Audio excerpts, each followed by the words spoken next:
Ya. Dan juga komunitas untuk memanfaatkan apa yang ada dalam gudang bulog itu ya. Betul Pak Haji. Jadi Rasul pun mengajarkan kita persiapan 1 tahun untuk mengatasi Tuhan. Karena pada waktu Tuhan itu kan nanti ada debu, kemudian panasnya pasti tinggi, karena pada waktu matahari masuk, sinar ultraviolet itu akan terpantul-pantul, sehingga panas di permukaan bumi sampai jarak berapa ribu, itu dia panasnya kuat. Nah, di panas inilah akhirnya dalam hadis ceritakan, Allah mengurangi air, tanaman, dan hewan. Jadi mengurangi, karena panasnya ini pasti akan terkurangi. Air banyak menguap. Kemudian tanaman yang kecil-kecil kayak padi dan sebagainya itu nggak akan bisa hidup. Tidak bisa bertahan hidup. Karena dia butuh air. Kemudian hewan-hewan yang kira-kira lemah, dia pasti akan mati. Yaitu yang di dalam hadis diceritakan Allah mengurangi istilahnya. Dari air, tanaman, dan hewan ternak. Itu memang sudah betul. Jadi karena kasusnya itu sumbernya dari situ. Nah, dari sinilah kita harus berpikir, bagaimana besok? Iya, benar. Bagaimana besoknya? Nah, Tuhan sesuatu hal yang sangat mengerikan. Nggak bisa untuk main-main. Nah, pada waktu Tuhan itulah Dajjal muncul. Orang yang kelaparan, nggak bisa makan, turunlah dia. Karena dia penyihir hebat, dia turun ke tempat-tempat. Kalau mau di Jakarta, orang-orang kan nggak bisa. Jakarta nih, orang kan nggak bisa dia ke desa. Naik apa dia ke desa? Kalau dia bawa ransel, bawa ini, makanan, ketemu di jalan sama orang-orang yang lapar, ya selesaikan dia di jalan. Ada syarat-syarat tertentu, tapi mungkin Pak Ustadz ya, ketika kali bantu oleh Dajjal itu. Ya jelas, Dajjal itu kan nggak mungkin ngasih makanan gratis. Cuma-cuma gitu kan nggak mungkin. Jelas orang-orang Muslim yang dicari dan dia akan dikafirkan. Kamu boleh makan, nih makanan. Lah orang kelaparan, 3 minggu nggak makan gimana? Lihat itu roti hangat-hangat. Istilahnya kalau orang Jawa itu kemebul itu dah itu bukan cacing yang keluar dari mulut itu, naga sudah. Ini langsung keruyung. Nah itu langsung di stop, nggak boleh, kamu harus kafir. Dia masuk di momen krusial, Pak. Di saat orang lagi lemah, dia masuk di sini. Iya. Awalnya jadi juru selamat, tapi kemudian berubah jadi juru sesat.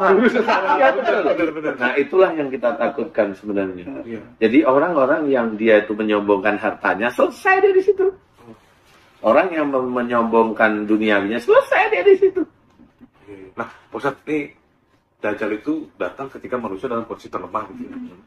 Dalam bentuk apa sebetulnya? Orang tuh nanti melihat dia apakah tinggi besar gitu ya, raksasa mungkin, atau gimana tuh Pak Ustaz? Atau ganteng, cakep sekali. Karena katanya, kata Rasulullah itu perempuan-perempuan yang pertama kena tersihir oleh kehadiran Dajjal nih. Ya, karena kalau itu kan persoalannya gini Pak Haji. Jadi kalau Dajjal itu kan walaupun tidak ganteng, kenapa perempuan? Karena dia bisa melakukan sesuatu yang hebat. Bisa menyediakan makanan, minuman yang enak pada waktu orang kelaparan. Dan paling tidak kuatkan wanita. Iya sih. Materialistis juga ya. Dikit-dikit lah gitu ya. Yang paling tidak kuat adalah wanita. Dia bagi laki-laki sama kalau dia tidak kuat. Makanya istilahnya kita harus benar-benar menjauh dari kota itu, menjauh. Kita harus punya tempat tersendiri agar tidak bisa dimasuki oleh Dajjal ya. Tetapi ya jauh jangkauannya gitu Ustaz ya. Selain jalan jangkauannya ya memang iman kita mulai sekarang harus kita benahi karena memang Dajjal itu dengan iman yang memang cukup bagus dia malas. Dia malas sudah. Iya. Gitu. Dajjal. Gimana ya? Dajjal. Nggak usah lah. Kalau Dajjal mau ketemu besok tak kenalin. Jangan dong.